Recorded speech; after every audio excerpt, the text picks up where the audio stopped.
Morning. We will be getting started in a minute or so, but I wanted to go through a few housekeeping items. You should be able to see the GoToWebinar screen in front of you with an area for chat and question and answers. At any point during the webinar, you can post a question. We will have a Q&A time at the end of the presentation. One random attendee will win a Windows Pro 8. You must stay on the line until the end of the webinar to win. We also end the webinar with a survey so that you can let us know some of the topics that you would like us to cover in future FP webinars. So if you don't mind taking a moment to complete that, we'd appreciate it. We're also recording this FP webinar so that you can share it with others in your organization. We'll be following up with an email with a link to view this at a later date. And then finally, on Twitter, you can leave any questions or comments by using hashtag Fpwebinar. So I'd like to thank you all for attending today and joining us for navigating SharePoint in the cloud in the financial industry. FP webinars are short and to the point. It's about a 20-minute presentation with 10 minutes for questions and answers.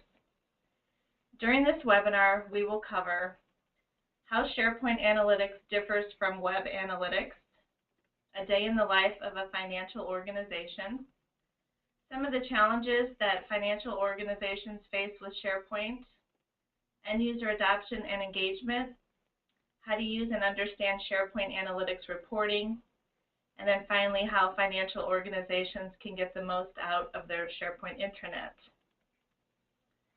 So I'd like to first introduce myself. My name is Jill Kunkel, and I'm responsible for the partnerships here at Fpweb, and we're really excited to have Jean-Marc Krikorian with us.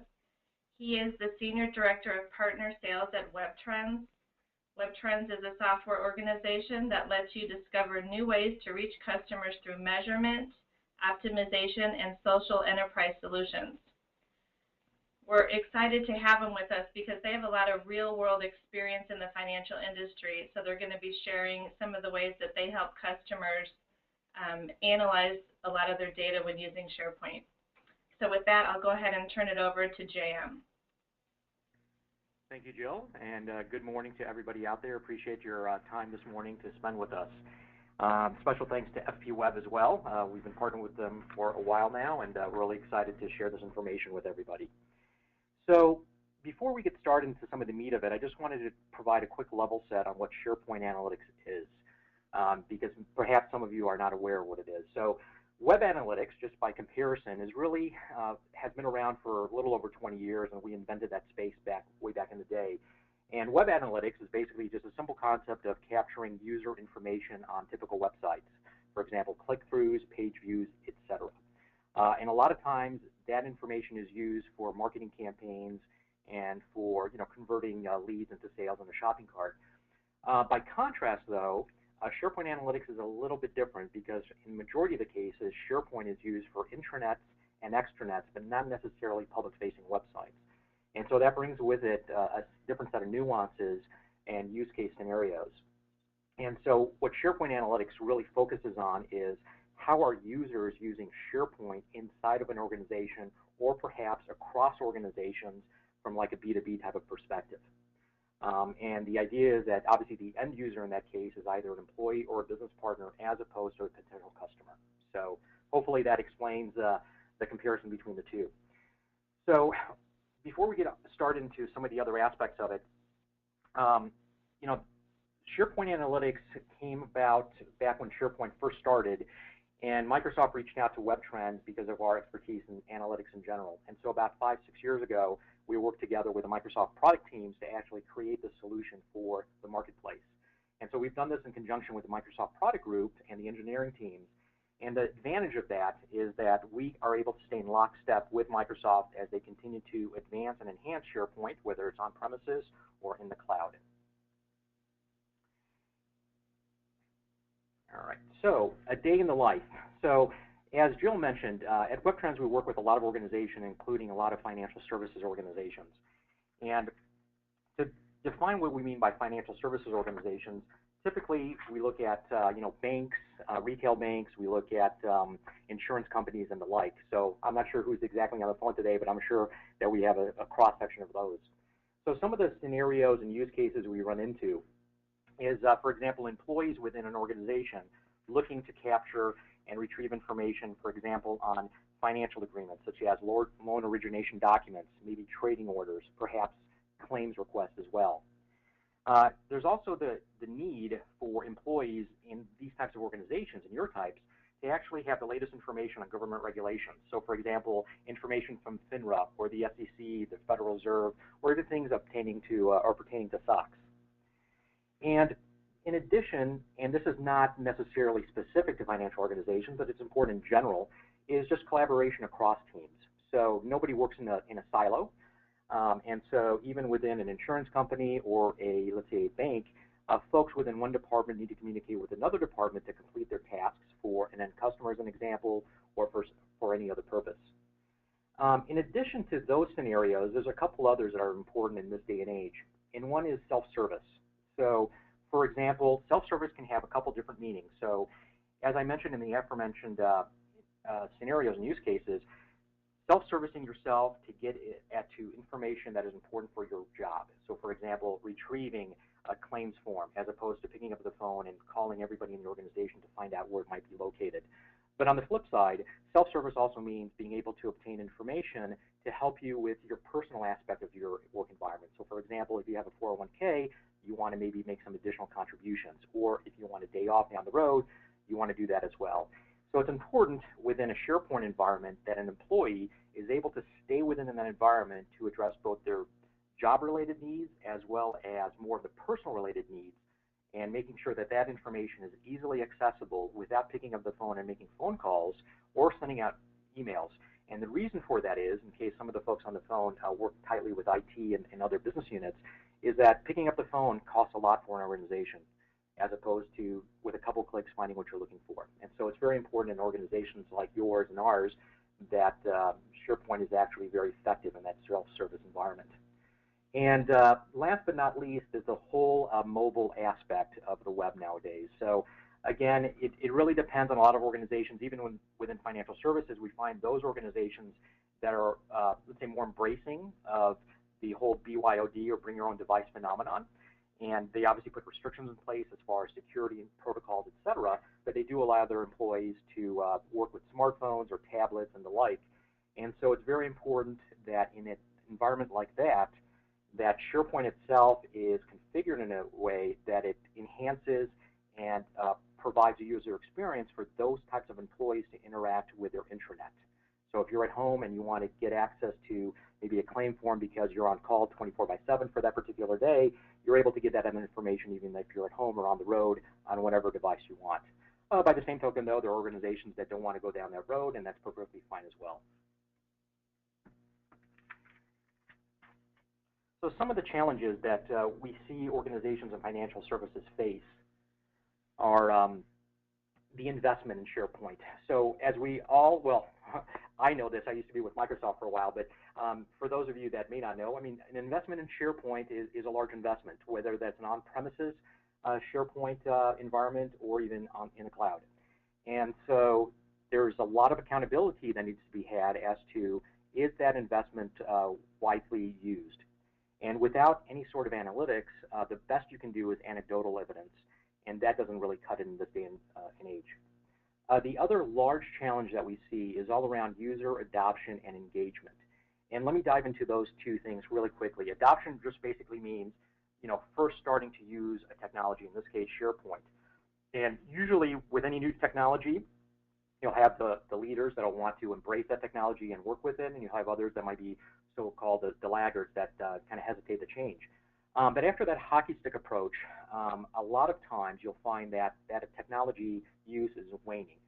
And that's not what we want, especially in the case of SharePoint. We want the engagement to continue over time as well as increase over time. And again, without metrics in place, it's very hard to gauge that information aside from anecdotal evidence or surveys, which is not going to give you a proper slice of the data across your organization. And the other thing is, too, is you want to provide a compelling environment. As I mentioned in the aforementioned slide, another challenge is that when organizations put out SharePoint, a lot of times they don't do a good enough job in really engaging with the user community at large to determine really what it is that the organization and the users want to use SharePoint for, and what would be the best way for them to interact with that system. And so these are typical challenges that we find in financial organizations around the world. And by using analytics and working with your IT and business teams, these challenges can definitely be overcome. So let's dive a little bit into the migration challenges. So Microsoft, just like any other software provider out there, even ourselves, you constantly evolve your product to add new features and functionality. The challenge with SharePoint, though, is twofold. One is that it provides a lot of functionality out of the box, which is good and bad depending on what you want to do with it. The other challenge with that, though, is that Microsoft also deprecates certain features within SharePoint. So something that your organization might have been counting on or using in the past may not be available for you in the next version. And so it's important to figure out, what are you doing with SharePoint today, and to ensure that when you migrate either to a new flavor of SharePoint or to a new environment of SharePoint, for example, from on-premises to on-demand, that you take into account exactly what those migration challenges might be. And, if you don't do that, basically SharePoint becomes, a ghost town, right? It's not going to really engender organizations to and their employees to really use it.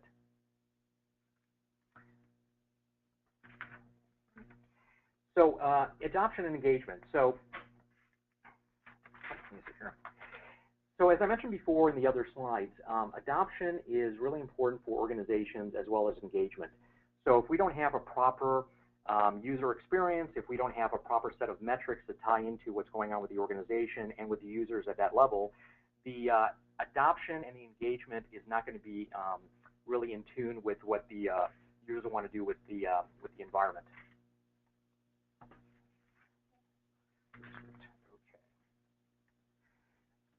So one thing that we discover with organizations when it comes to measurement is that a lot of times they want to use measurements and analytics after they do some sort of a migration from one version of SharePoint to another.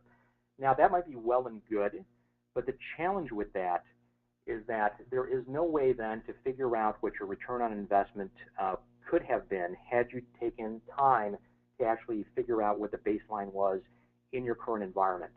So when we work with our customers in the financial services industry and also with the partners that serve them, we make sure that we sit down with the organization to determine what is it that they're using today by capturing those metrics.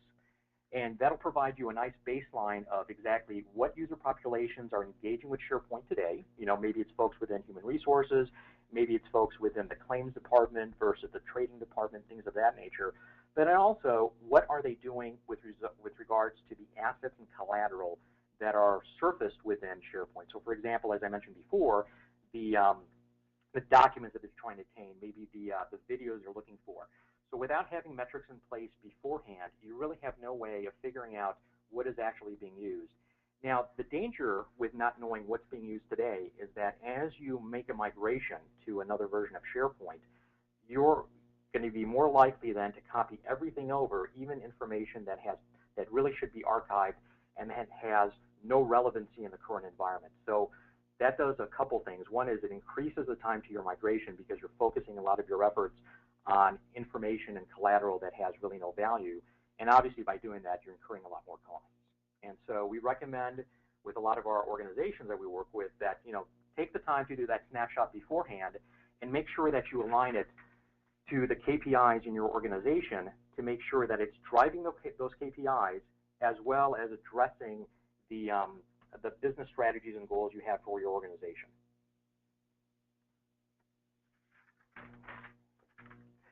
So what you see on the screen here, and I apologize, it's kind of a small little thumbnail, but is basically the dashboard for our SharePoint Analytics solution. So I want to call it a couple things here. One is that the solution itself and the presentation that you see has been designed with the business user in mind. So whether or not you're a business analyst, maybe an internal marketing person, HR, a claims adjuster, a trader, whatever it may be, you don't really need to have the technical knowledge on how analytics works behind the scenes. You're presented with the information that is important to you in your particular role, and you're able to, slice and dice that data to your heart's content. So everything you see on the screen here is actually clickable, which means that you can actually drill down into each of these different categories to surface up more granularity in the information. So again, I apologize for the small screenshot here, but if you take a look in the middle of the screenshot, you kind of see an image of the world there, and the different shadings basically indicate where there's more engagement by the user population on this particular SharePoint site.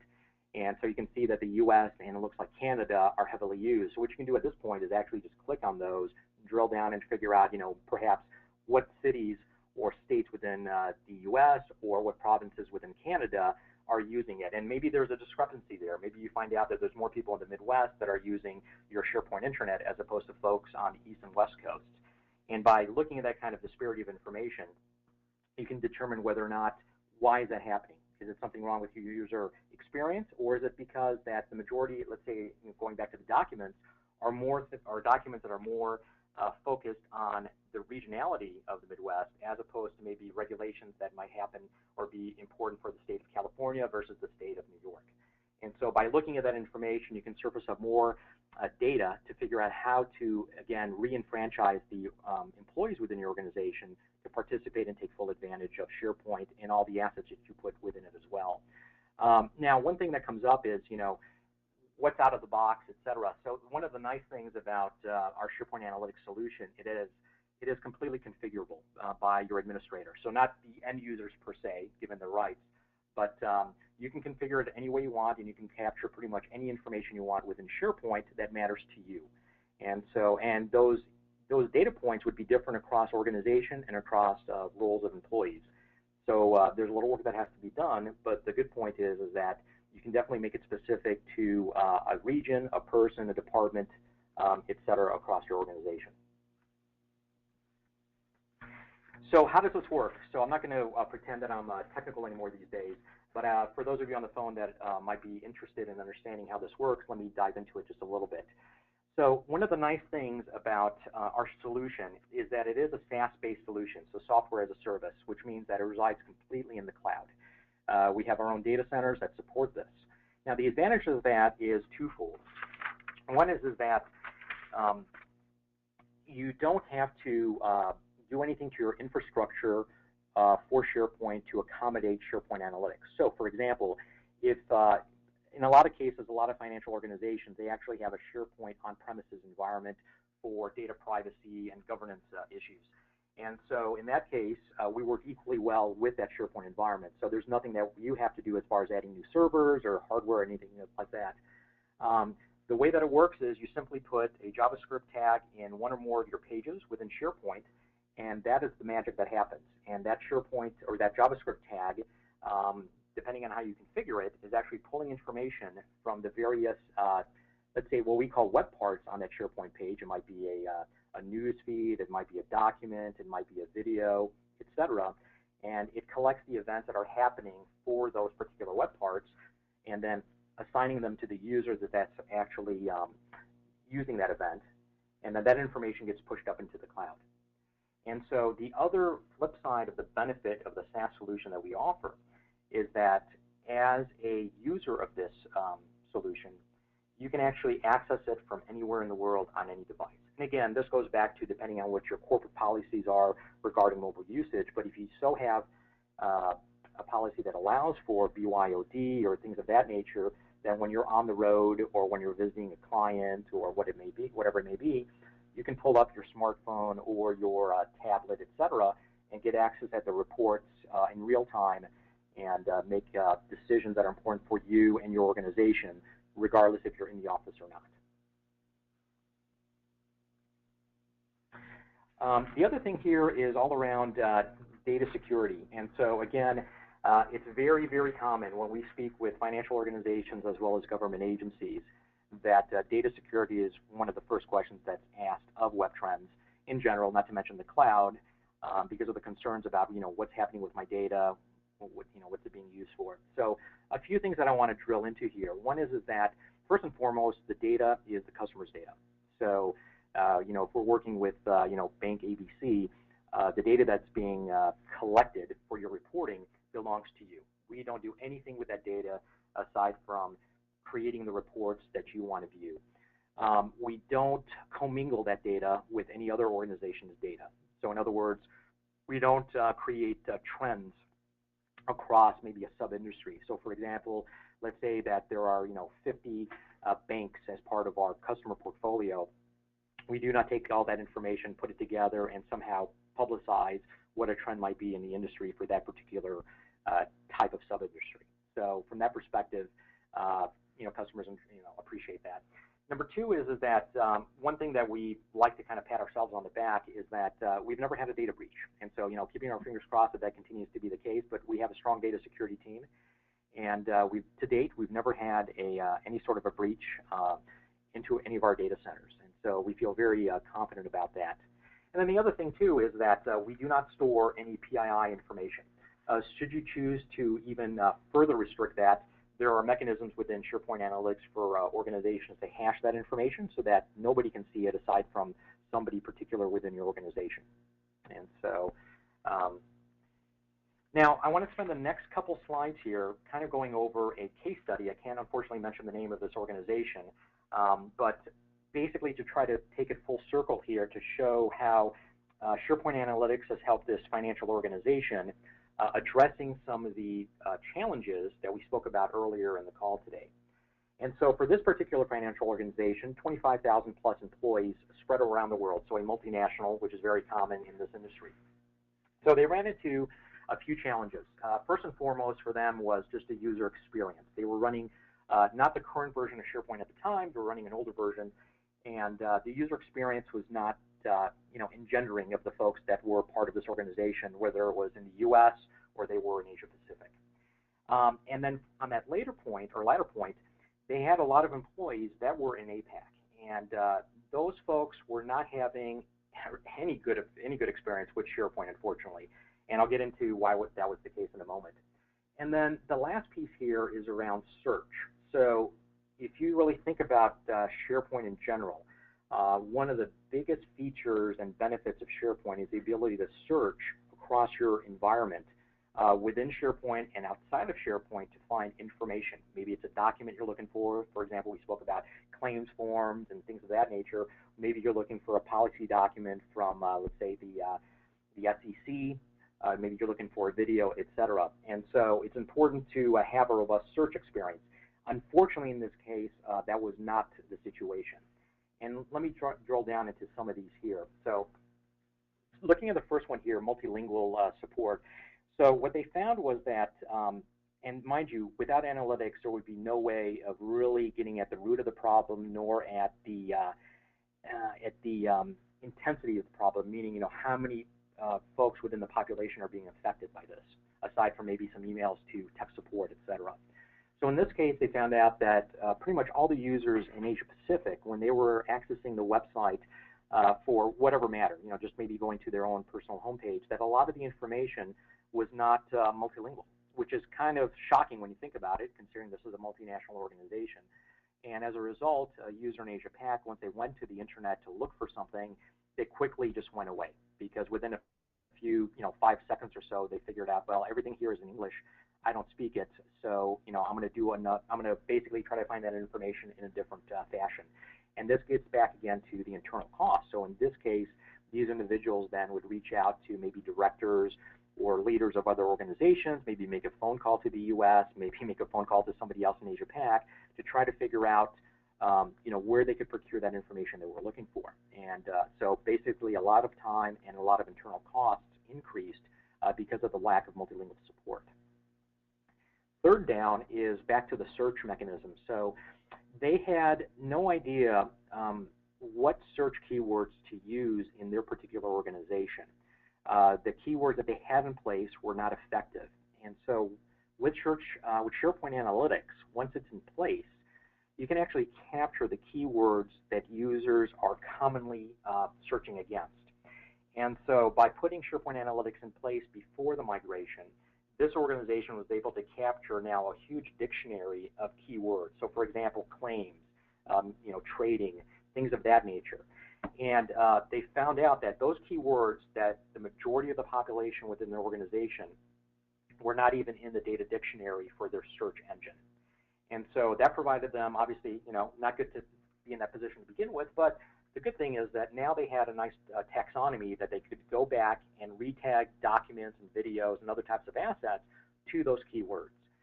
In addition, and I'm not sure how many folks have ever noticed or worked with what's called a search cloud. A search cloud is basically when you go to a website, a lot of times you'll see a bunch of, say keywords kind of in the shape of a cloud, different font sizes, basically kind of visually trying to show what are the most popular keywords being used. And so once they implemented search cloud or keyword cloud, they found that there basically was a 40% increase in finding the information, getting at the root of the information that they wanted. And so not only were the users now in different locales, whether it was Asia Pacific or even in the US for this matter, they were able to get the information with a few clicks without having to incur additional internal costs by making phone calls, by sending out emails, you name it. And so that increased a lot of the efficiency across the organization.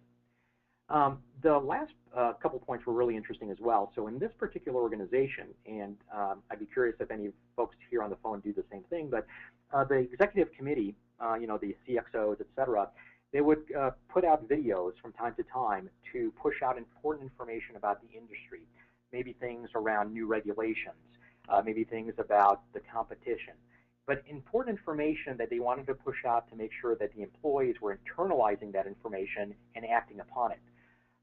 Unfortunately, by having the analytics in place, they discovered that basically a very small percentage of the employees across the organization were actually watching the videos, let alone watching the videos in their entirety, because their videos, at least at that point, were about 10 or more minutes in duration, which was just too lengthy for them. But again, without the analytics, they would never know who's looking at the videos, how long, et cetera.